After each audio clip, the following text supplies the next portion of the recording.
오늘 설교의 제목은 2장 1절에 있는 것처럼 남을 판단한 사람아 라고 했습니다. 지금까지 다루었던 1장의 내용을 종합 정리해 좀 보겠습니다. 먼저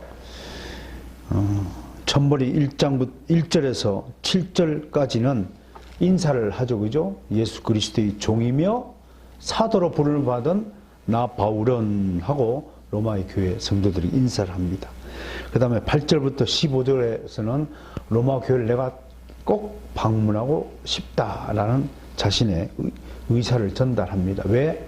저 땅끝까지 선교하는데 당신들의 도움이 아주 절대적으로 필요합니다. 그런 이유를 설명합니다.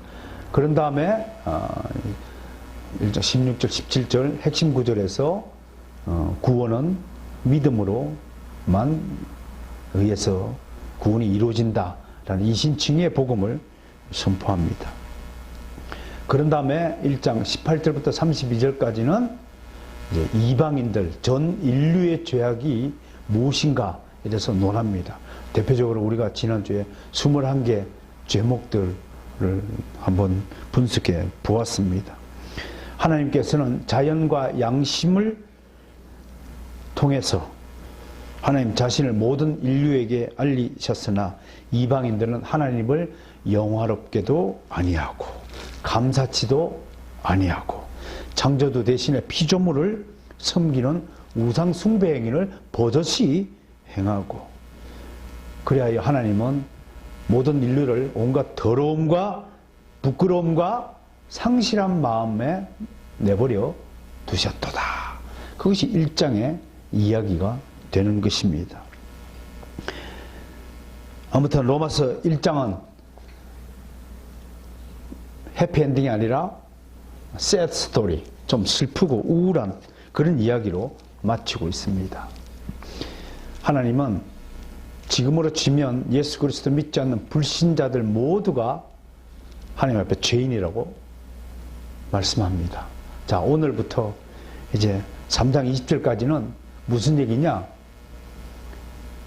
그럼 믿는 너희는 어떻느냐? 이 얘기를 하고 있는 것입니다. 예수 믿는 너희 크리스찬들은 또 죄가 없느냐? 이걸 하나님이 묻고 있는데, 그 첫 번째 심판의 선언이 오늘 본문의 내용인 것 같습니다. 2장 1절부터 11절까지의 내용을 한번 다뤄보는데요. 결론적으로 정리하면 이겁니다. 유대인들, 선택받은 너희들, 믿음으로 구원을 얻은 그리스도인들 너희들, 여기는 특별 계신 율법, 요즘 말로 성경을 주셨는데도 불구하고 하나님의 말씀 순종하지 않는구나. 그러니까 너희들은 훨씬 이방인들보다 하나님을 잘 믿고 순종할 수 있도록 내가 특별히 은혜를 베푸는데도 불구하고 너희들이 죄를 짓는 것은 너희들 죄가 더 나쁘다 이놈들아. 그 말씀을 오늘 하는 거예요. 여러분, 이것이 이렇게 하는 것이 나쁜 줄 알면서 하는 것을 우리가 고범죄라는 겁니다. 그죠? 나쁜 줄 알면서 거짓말하면 안 된다고 알면서 거짓말하는 것, 나쁜 거죠. 주일 예배에 빠지면 안 되는 줄 알면서 주일 예배에 빠지는 것, 나쁜 거죠. 그것을 하나님이 모르느냐? 아니에요. 오늘 말씀대로 네가 행한 대로 내가 갚을 것이다. 여러분, 이 말씀이 굉장히 무서운 말씀입니다. 여러분은 혹시 신앙생활 하시면서 정말 하나님이 살아계실까? 라는 생각 안 해보셨습니까? 정말 하나님이 살아계실까? 살아계시다면 왜 이렇게 잠잠하실까? 아무런 반응이 없을까? 야호 하면 저쪽에서도 야호라고 메아리가 쳐져야 됨에도 아무리 주여 부르짖어도 응답이 없어요. 그럴 때 하나님이 정말 살아계실까 생각, 의심이 들지 않습니까? 만약에 그렇지 않다면 여러분들은 아마 하나님을 진솔하게 불러보지 않았을 것입니다. 내게 와서 부르짖으라. 그리하면 내가 너희 응답하리라 약속했잖아요. 그런데 제가 뭐라고 설명했죠? 그냥 주여 부르는 간단한 부르짖는 소리가 아니라 피를 토하면서 하나님을 찾으라고 그랬어요. 여러분, 다니엘 금식기도라든지 3일 금식기도, 다니엘 금식기도, 40일 금식기도가 왜 성경에 기록된지 아십니까? 그 금식기도는 정말 절대적으로 필요하여서 하나님 앞에 나와 이렇게 부르짖는 형식, 가장 강렬한 몸짓인 것입니다. 가장 강렬한 간구입니다. 그런 간구를 드리지 않은 상태에서 하나님께 구한다고 하는 형식만 빌려서 왜 하나님 내가 이렇게 구하는데 응답이 없습니까? 한다면 그는 정말로 회사를 위해서 열심히 일하지도 않고 월급을 왜 올려주지 않느냐 하는 작자와 사기꾼과 같은 노릇일 것입니다. 사기꾼입니다. 우리가 정말 하나님을 얼마나 강렬하게 찾았을까?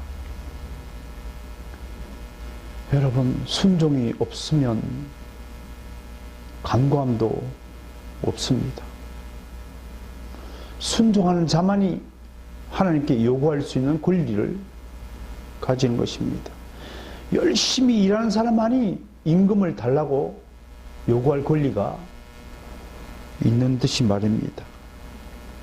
아무튼 오늘 본문의 이야기는 바로 이러한 내용들을 담고 있다는 사실을 전제로 하고 하나씩 말씀을 풀어가겠습니다. 오늘 2장 1절에서도 그러므로라고 시작합니다. 지난번에 그러므로 하면 하나의 전환점, 하나의 결론 부분을 이야기한다라고 하는 것입니다. 그러니까 정리하면 이것입니다. 앞의 내용을 이방인들의 부도덕한 행위들은 하나님을 미워하는 것으로 이미 정죄되어졌으니까 그러므로 누구든지 상관치 않고 이제 남을 판단하는 악을 너도 범하면 똑같이 네가 네 자신의 죄를 핑계하지 못할 것이다. 이런 뜻으로 정리할 수 있겠습니다. 사실 1장에서 나타난 이방인들의 죄악상은 정말 파렴치한 것이었습니다. 그런데 이방인에 비해서 유대인들은 나으냐? 그렇지 않습니다. 유대인 역시 자기 자신을 스스로 의롭게 여기면서 자신을 또 하나의 우상으로 만들고 살았던 것입니다. 이에 대해서 사도 바울은 많은 이방인들이 회개하기를 거부한 것처럼 유대인들 역시 자기 나름대로 회개하기를 거부하는 죄를 범하고 있다고 지적하고 있는 것입니다. 우리는 이를 통해 1절에서 사도 바울이 남을 판단하는 것으로 네가 너를 정죄한다 라는 말의 의미를 이해할 수 있습니다. 다른 사람을 판단할 수 있는 권리를 가진 사람은 한 사람도 없습니다. 모든 타락한 인간은 자기 잘못을 축소하고 눈 감고 다른 사람의 잘못은 크게 부각시키고 지적하는 추악한 죄인들 뿐입니다. 얼마나 우리가 다른 사람을 판단하는 죄를 저지르고 있는지 오늘 본문 말씀을 통해서 다시 한번 생각해 보아야 할 것입니다. 주목해야 할 것은 사도 바울의 이 지적은 예수님의 가르침을 그대로 본뜨고 있다고 하는 것입니다. 잠깐 남을 판단하는 이 잘못된 범죄 행위를 예수님은 어떻게 경고하셨는지 우리 마태복음 7장으로 가서 살펴보도록 하겠습니다.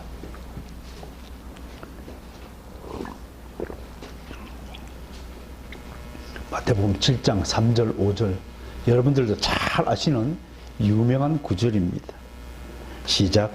어찌하여 형제의 눈 속에 있는 티는 보고 내 눈 속에 있는 들보는 깨닫지 못하느냐? 보라, 내 눈 속에 들보가 있는데 어찌하여 형제에게 말하기를 나로 내 눈 속에 있는 티를 빼게 하라 하겠느냐? 외식하는 자여, 먼저 내 눈 속에서 들보를 빼어라. 그 후에야 밝히 보고 형제의 눈 속에서 티를 빼리라. 이게 티하고 들보를 비교를 하는데 영어 성경이 재밌게 해놨어요. 하나는 칩이에요. 티는 칩. 칩은 조그맣게 요만하잖아요. 칩이 좀 눈에 보이지 않을 만큼 작은 거죠. 들보는 이게 이제 영어로 빔이에요. 빔이 뭐예요? 큰 기둥을 말해요. 그러니까 뭐 어마어마한 비교 차이죠. 원래 그 도코스라는 헬라어는 판때기예요. 판때기. 큰 판때기. 판때기가 네 눈 속에 있는데 그거는 이제 못 보고 형제 속에 있는 눈에 보이지도 않는 티를 보고 지적하는 행위를 이렇게 말한다는 것입니다. 참 심리학을 공부해 보면 우리 인간의 그 근본적인 불합리성에 대해서 많이 이제 눈을 뜨게 되지요. 귀인이라는 용어가 있는데 그건 책임의 소재를 밝히는 것인데 이제 다른 사람에게 책임을 돌린 것을 외부 귀인이다 그렇게 말을 해요. 그리스도인의 대인간관계의 근본 원칙이 기준이 뭐였냐면 우리는 나에게 책임이 있다는 것을 인정하는 자세를 보이는 것으로부터 건전한 형제간에 우애가 있고 더욱 사랑이 있고 그렇지 않겠습니까? 우리 주님의 티와 들보의 이 지적을 정말 경고 삼아서 형제 사랑을 어떻게 어떤 원칙 가운데 해야 하는지 기억해야 할 것입니다. 자, 이제 2절과 3절을 넘어가 봅니다. 2절을 보면 2절이 뭐죠? 2절 다시 한번 읽어볼까요? 시작. 이런 일을 행하는 자에게 하나님의 심판의 진리대로 되는 줄 우리가 아느니라. 누군가 나의 행위에 대해서 하나님의 심판을 받을 것이라고 말하면 정말 기분 나쁠 거예요. 그래서 2절 말씀은 유대인들의 입장에 보면 매우 불쾌한 지적입니다.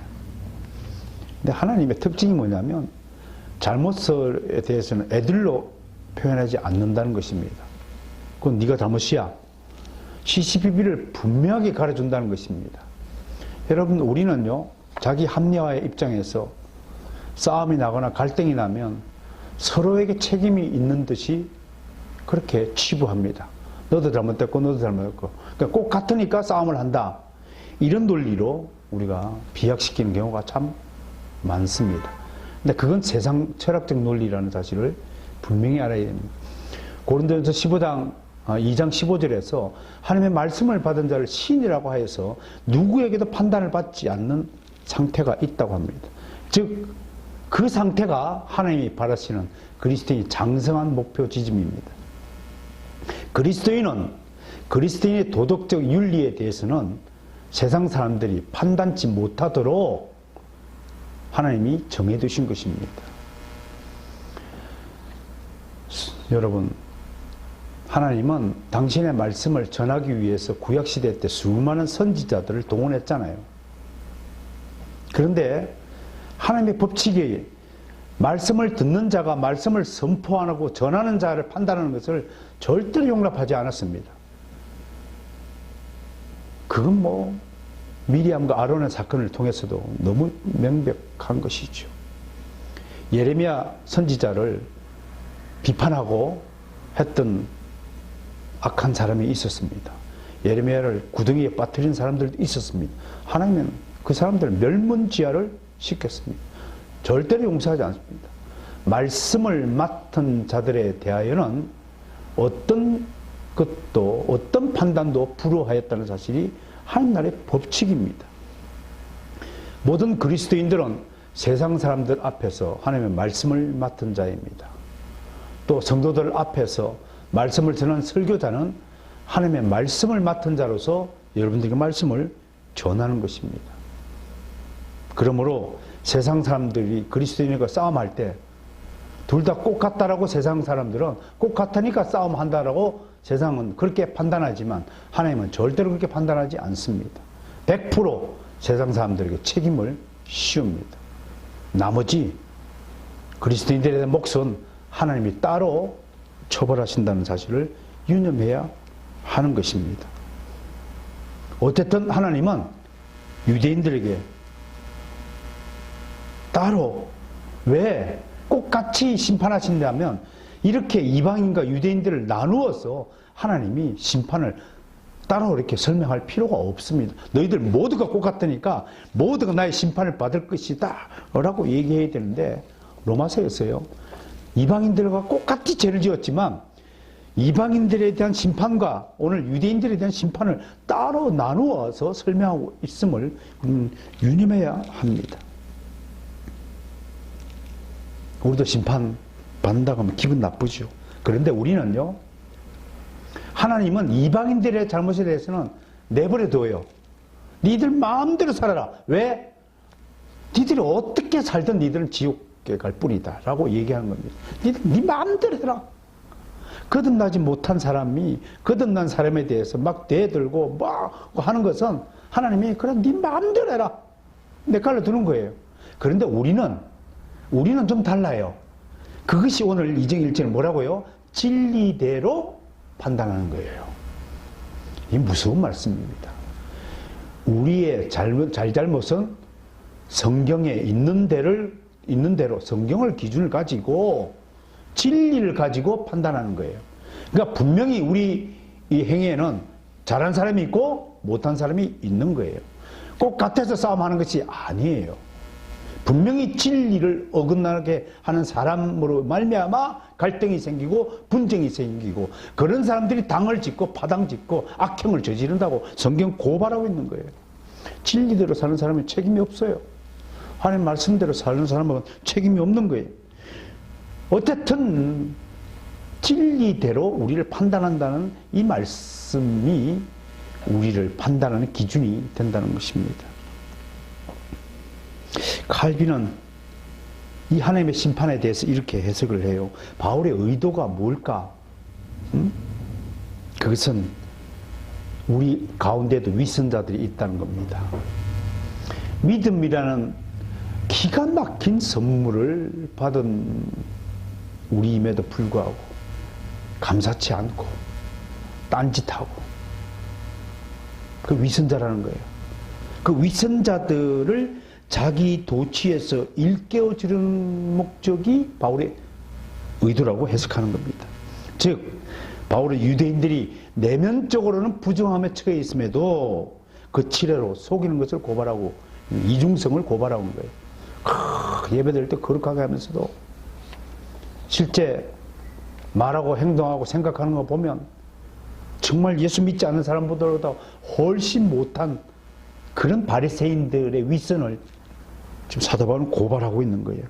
경건의 가면을 쓴 자라고 칼빈은 공격하고 있습니다. 유대인들의 교만은 익히 알려진 것입니다. 특히 유대인들의 극단주의적인 반응들에 대해서 많은 대적하는 사람들의 특징이 뭐냐면 극단적인 행태를 보이는 거예요. 유대인들이 잘 보세요. 순종 아니면 불순종이에요. 순종, 불순종. 어제까지는 이렇게 했다고 오늘은 팍 180도로 돌리는 것이 악인들의 특징이고 이것을 칼빈 목사님은 경건의 가면을 쓴 위선자라고 고발하고 있는 거예요. 우리 가운데 그런 자들이 있다고 하는 것입니다. 그들은 율법을 소유한 사실만으로 자신들이 다른 백성들보다 우월하다고 스스로 생각하는 거예요. 우리 가운데도 내가 이 정도니까 내 신앙은 괜찮은 거야. 그렇게 생각을 한다는 거예요. 자기는 나는 하나님의 선택된 언약의 백성이며 나한테는 율례와 할례가 있기 때문에 나는 이제 구원받았으면은 틀림이 없다는 거 확신하는 거예요. 난 구원받은 백성이에요. 그러니까 이방인들과 나랑 똑같은 죄인이라고 나를 취급하지 말라고 하면서요.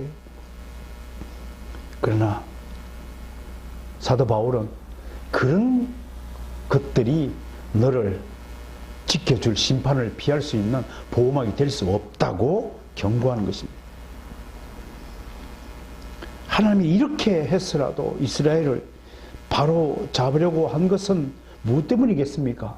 오직 그의 구원 때문입니다.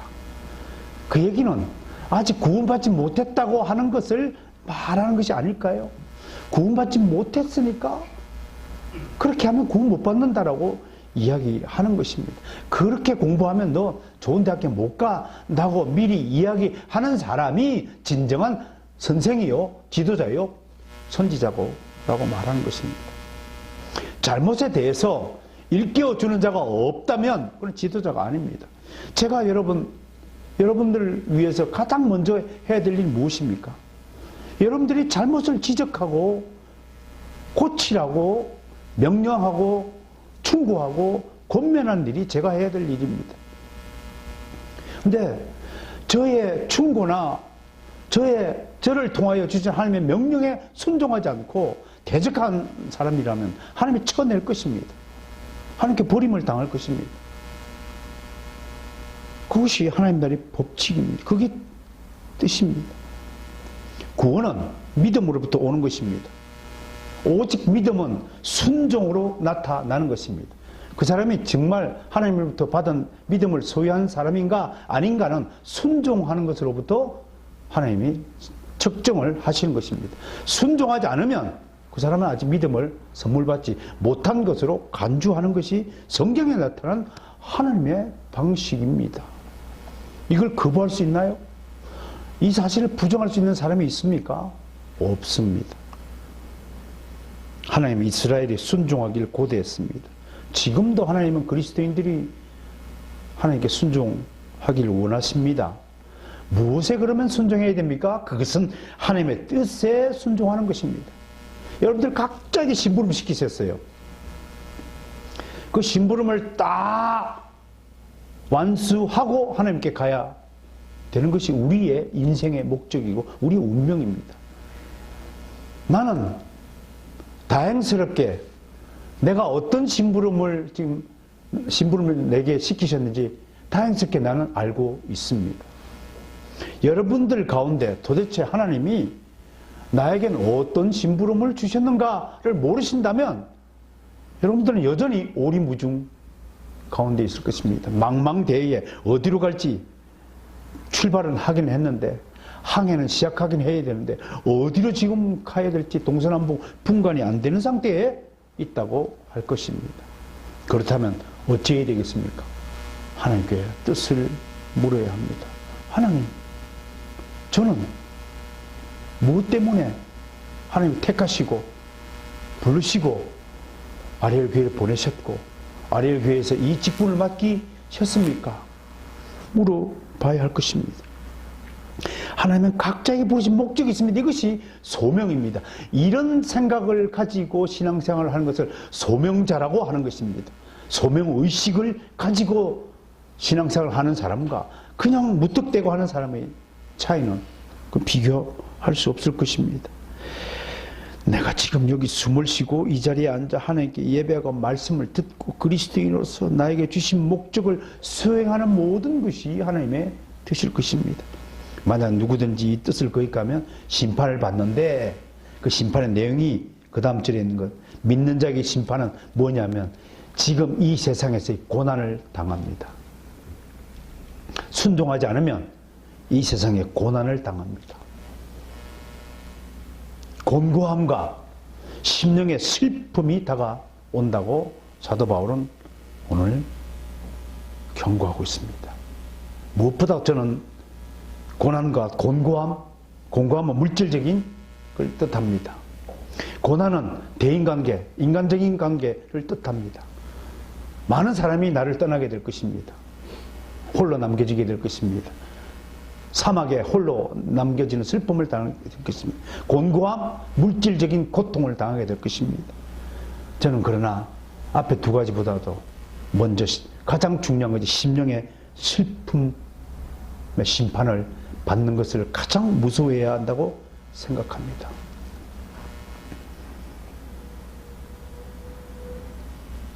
마음의 근심은, 심령의 근심은 뼈를 녹인다고 하였습니다. 우리가 고생 많으면 피가 마른다 그렇게 말을 하죠. 왜요? 마음의 근심이 뼈를 녹이니까요. 뼈가 하는 역할이 뭐냐면 피를 생산하는 곳이 뼈입니다. 뼈가 마르면 피가 생산이 안 되니까 피가 마르게 된다고 표현한 것인데 어떻게 우리 조상들이 알고 피가 마른다는 표현을 했을까요? 여러분, 하나님께 순종하지 않으면 이렇게 심령의 슬픔의 징계를 받고 살아야 한다는 것이 오늘의 메시지입니다. 이런 삶을 살겠다고 자처하는 사람이 있나요? 없으시다면 즉시로 회개하십시오. 회개는 같은 잘못을 반복하지 않는 것을 회개라고 합니다. 어제하고 또 잘못했다 그러는 거 똑같은 잘못을 반복하는 자는 회개의 열매가 맺어지지 않았다는 것입니다. 그 사람은 자신의 구원 문제를 놓고 심각하게 고민해야 할 것입니다.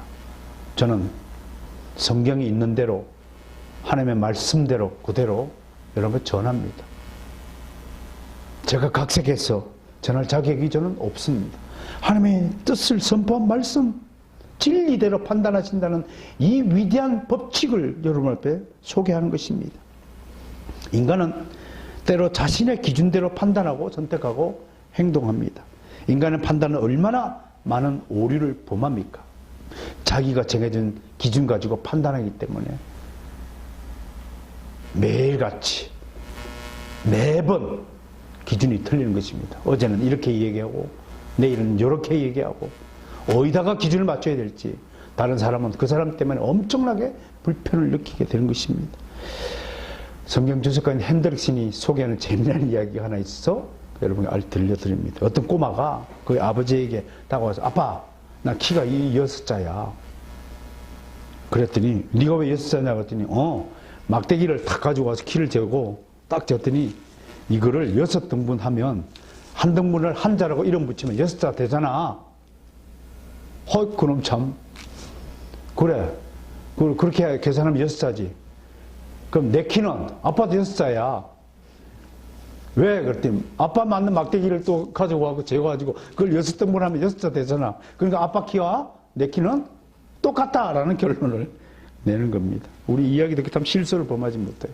왜? 한자의 길을 지 마음대로 줄였다 늘렸다 하면 아빠도 6자고 지도 6자가 되는 거죠. 자기 마음대로 기준을 만들어 놓고 판단을 하는 것인데 타락한 인간이 바로 이렇습니다. 인간은 자신이 만든 잣대를 가지고 남을 판단하고 정죄합니다. 그 결과 인간은 자신에게는 관대하고 남에게는 가혹한 판단을 맺습니다. 이제 4절 5절에서 하나님을 멸시하느냐? 바로 이런 행위가 하나님을 멸시하는 것입니다. 여러분, 구약의 백성들이 말라기 시대 때 우리 백성들이 제사장을 멸시하니까 제사장이 성전에서 떠나버렸죠. 떠나버리니까 하나님 말씀이 사라져버렸죠. 그 시대를 400년 동안 지속된 그 시대를 우리가 말씀이 없다 해서 암흑시대다, 다크니스 에이지, 무서운 말씀입니다. 하나님은 당신을 멸시하는 모든 행위를 미워하십니다. 하나님은 분명히 죄악을 심판하십니다. 그럼에도 여기에 4절과 5절에 포함된 내용에서는 눈여겨보아야 될 내용이 하나 있는데 그것은 이방인에 대한 심판 방식과 유대인들 택한 백성에 대한 심판 방식이 차이가 있다는 것입니다. 이게 뭐냐? 우리에겐 길이 참으신다고 하는 것입니다. 그게 인자하심입니다. 분명히 믿는 자들의 죄악을 심판하시지만 그 전에 하나님의 사랑으로 길이 참으시고 인내하시며 계속 경고의 말씀을 보내어서 우리가 회개하기를 고대하시는 점이 다르다고 하는 것입니다. 그냥 무관심, 사랑의 반대말이 뭔가요? 무관심이에요. 그냥 내버려 두는 거예요. 그 사랑이 없다고, 사랑하지 않는다는 뜻입니다. 당신이 네 마음대로 하시오 그러면. 왜 그렇게 됐을까요? 하나님이 수천 번 이야기했어요. 그렇게 하지 마라. 그럼에도 말 안 들으니까 결국 하나님이 심판의 방식만 네 마음대로 살아라. 이병철이 네 마음대로 살아라. 이건희 네 마음대로 살아라. 그럼 내깔려주는 거예요. 왜?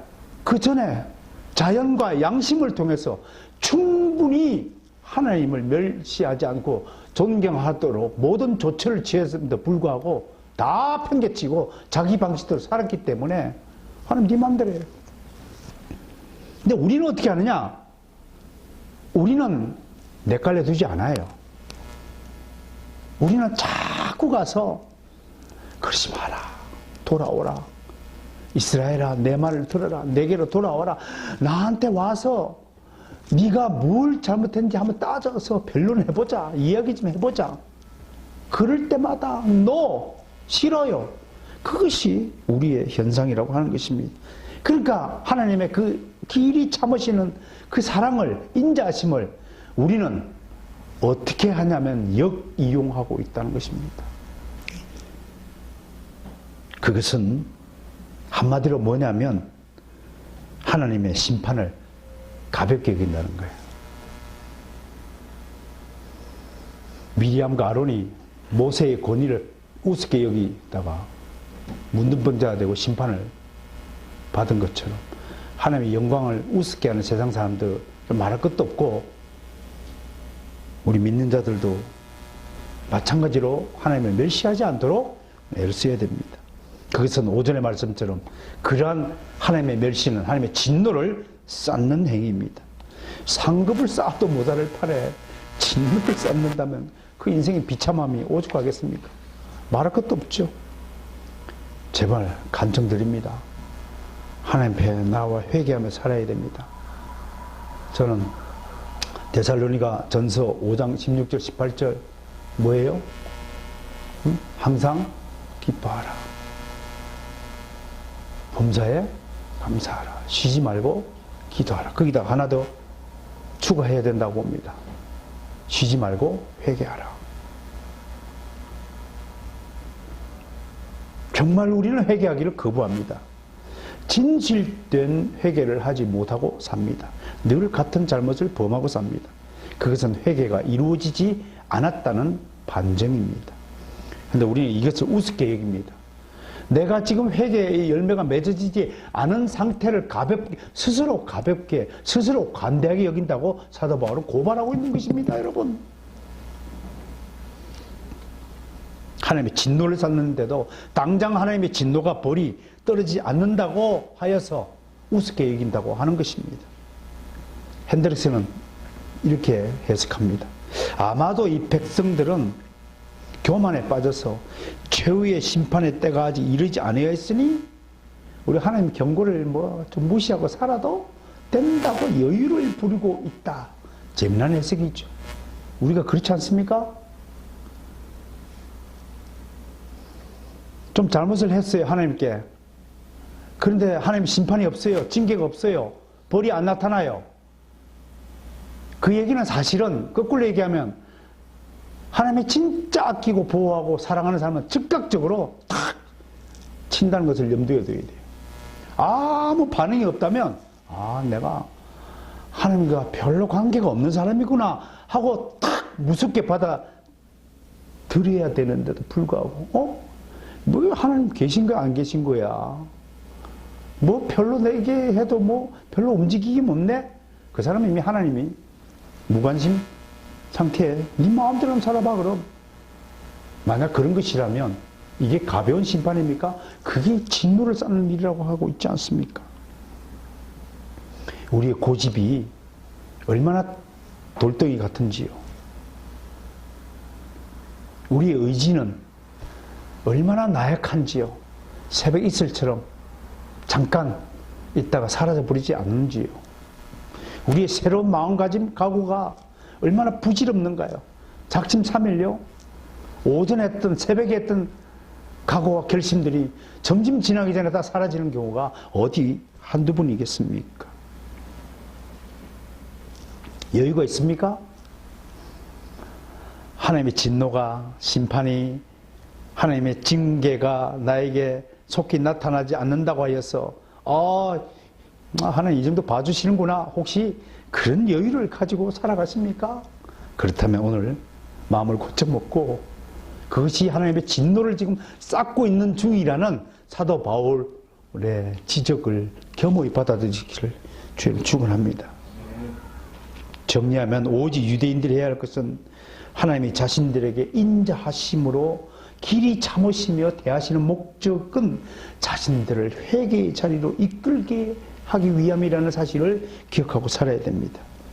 그래서 오늘날 그리스도인들도 마찬가지로 기억해야 될 것은 우리의 범죄에도 불구하고 하나님이 우리를 지금 인자하심으로 끝까지 지금 참고 회개하기를 기다리고 있다는 것입니다. 우리가 무엇을 근심해야 됩니까? 하나님의 뜻대로 살기를 근심하고 살아야 됩니다. 고린도 후서 7장 찾으셔서 10절과 11절 찾으셔서 고린도 후서 7장 10절 11절에서 주시는 말씀을 통하여 은혜를 받도록 하겠습니다. 함께 봉독합니다. 하나님의 뜻대로 하는 근심은 후회할 것이 없는 구원에 이르게 하는 회개를 이루는 것이요 세상 근심은 사망을 이루는 것이니라. 보라, 하나님의 뜻대로 된 이 근심이 너희로 얼마나 간절하게 하며 얼마나 변정하게 하며 얼마나 분하게 하며 얼마나 두렵게 하며 얼마나 사모하게 하며 얼마나 열심히 있게 하며 얼마나 벌하게 하였는가.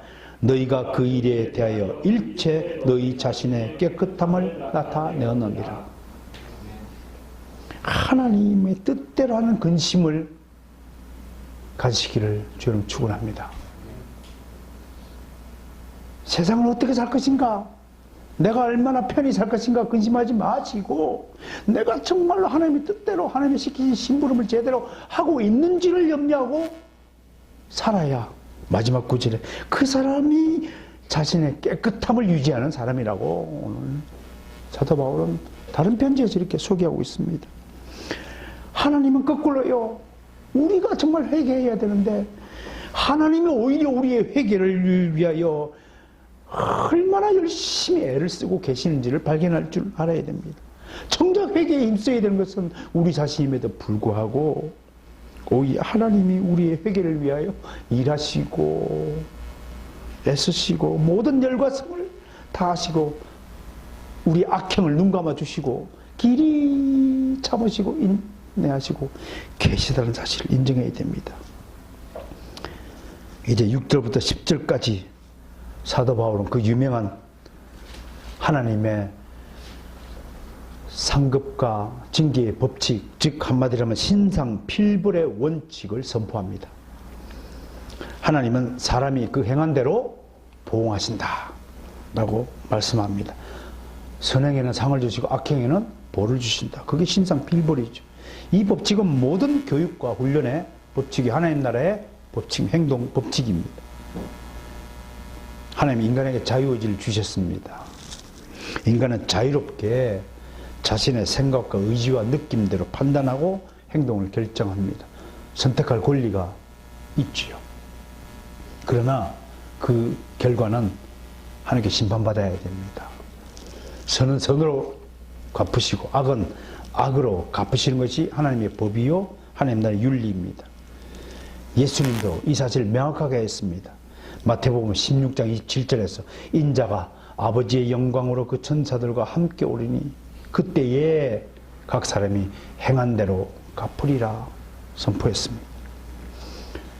고린도후서 5장 10절에서 사도 바울은 이렇게 이야기했습니다. 우리가 다 반드시 그리스도의 심판대 앞에 나타나게 되어 각각 선악간에 그 몸으로 행한 것을 따라 받으려 함이니라.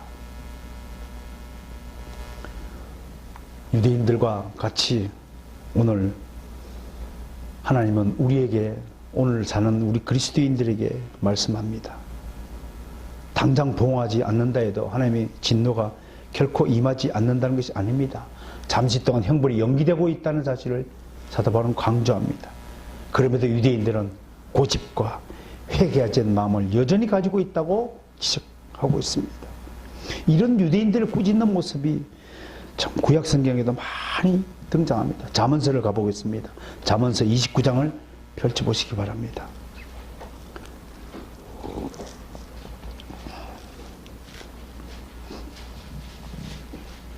잠언서 29장 1절 시작. 자주 책망을 받으면서도 목이 곧은 사람은 갑자기 패망을 당하고 피하지 못하리라. 우리 주변에 갑자기 멸망당하는 사람들 가끔 보게 됩니다. 무엇이 원인일까요? 알 수는 없지만 만약 그가 믿는 백성이었다면 그는 회개하지 않은 것에 대한 하나님의 징계를 받았을 수도 있다라고 생각할 수도 있을 것입니다. 누가 징계받는 것을 즐거워할 수 있겠습니까?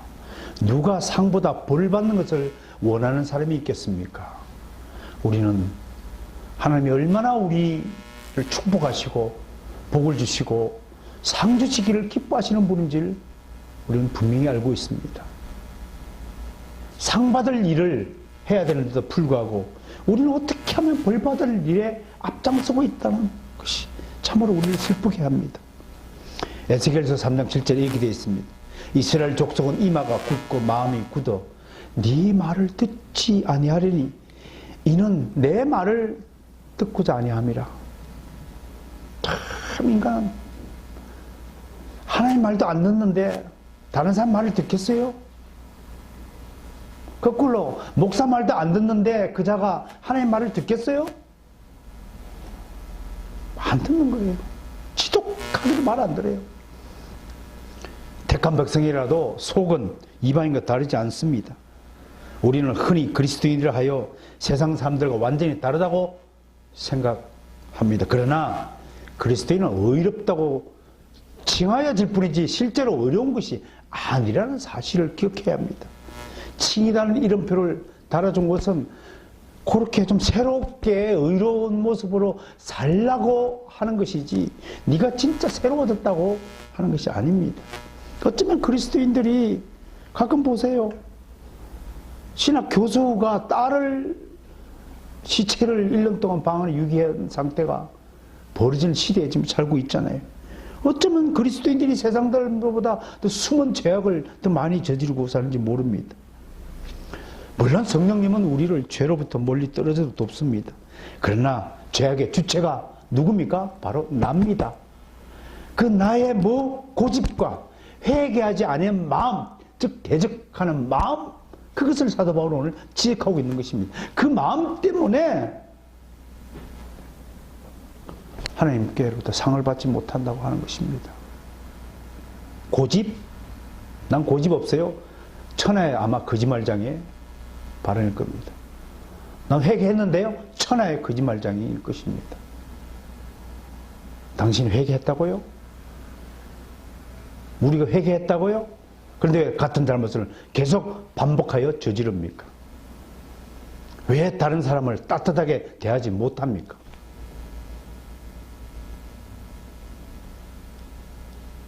나의 고집과 회개하지 않은 마음을 제거하지 못한다면 성령님은 나를 돕고 싶어도 안타까운 마음만 가질 뿐인 것입니다.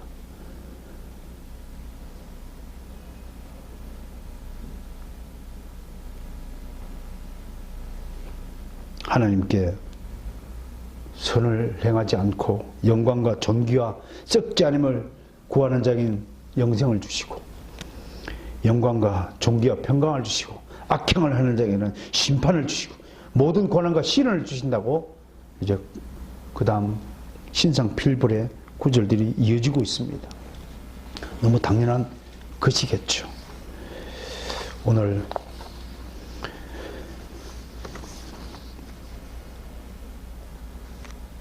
신상 필벌의 법칙을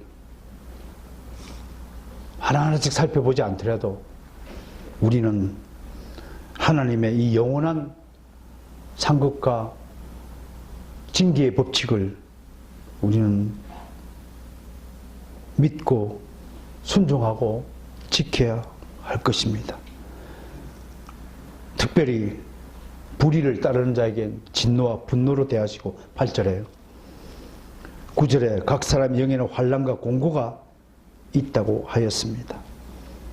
악을 행하는 자는 겉으로는 좋아 보일 수 있지만 분명히 오늘 본 말씀은 그 영이 환난과 공고를 면치 못한다고 했습니다.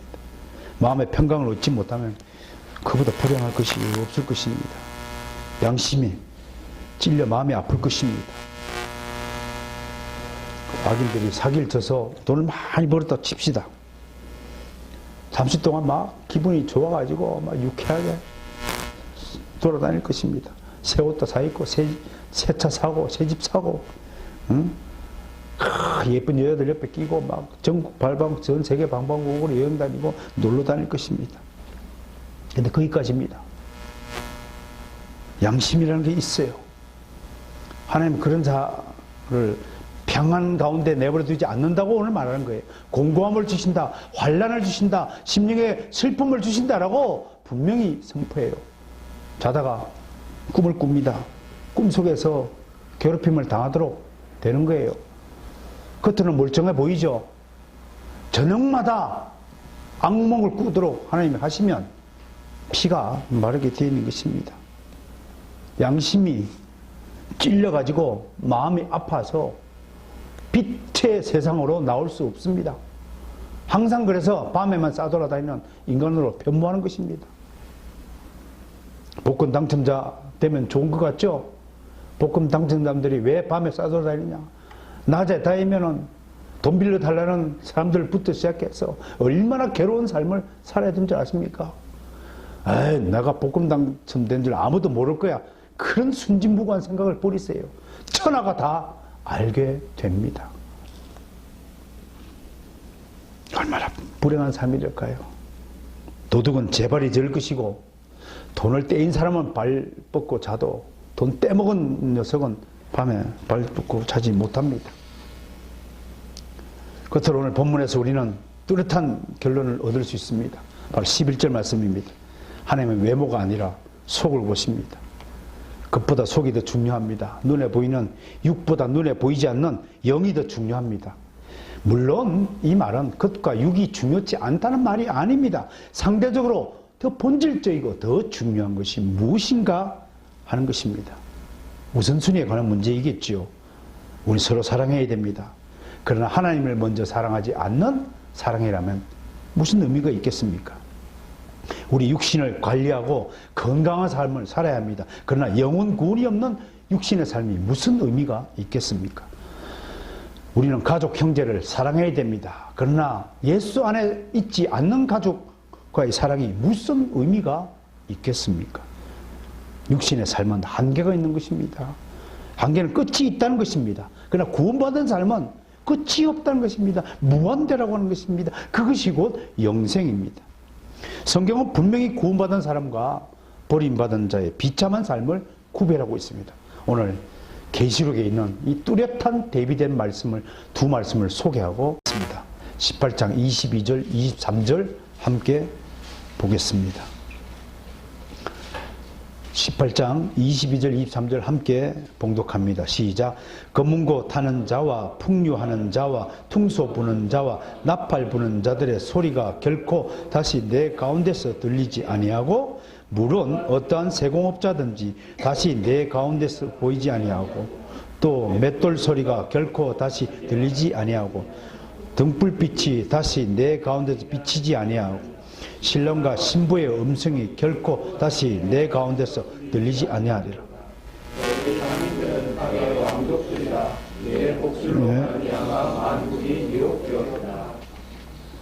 뭐 정리하면 7가지가 되는데 쉽게 풀이하면 풍류하는 자, 퉁소 부는 자, 오락이 없다는 거예요. 살다가 응답하라 이것도 드라마도 보고 꽃보다 정진통해서 아프리카의 그 넓은, 우리는 직접 못 가보지만 그 카메라를 통해서 아프리카의 넓은 그 모래, 언덕, 사막, 동물들의 그 향연들 볼 수 있지 않습니까? 오락이 없어요.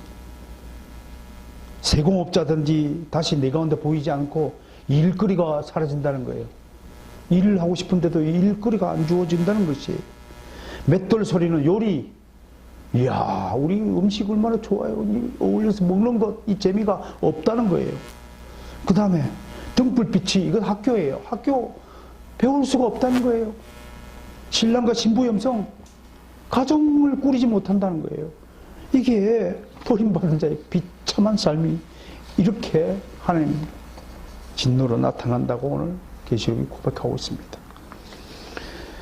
사랑하는 성도 여러분, 오늘 설립 8주년을 맞아서 두 가지만 당부하겠습니다. 좀 더 기운을 내시기를 바랍니다. 그리고 올해 주신 말씀 두 번째, 생수의 근원이 되시기를 스스로 좀 다짐해 주시기 바랍니다. 그래야 맑고 따뜻하고 맛있는 사람이 되기를 원합니다. 다른 사람에게 용기를 주고 기쁨을 주고 희망을 주는 그런 존재가 되기를 원합니다. 그런데 오페스를 공급하면 안 됩니다. 생수를 공급하는 아뢰이 되시기를 저는 축원합니다.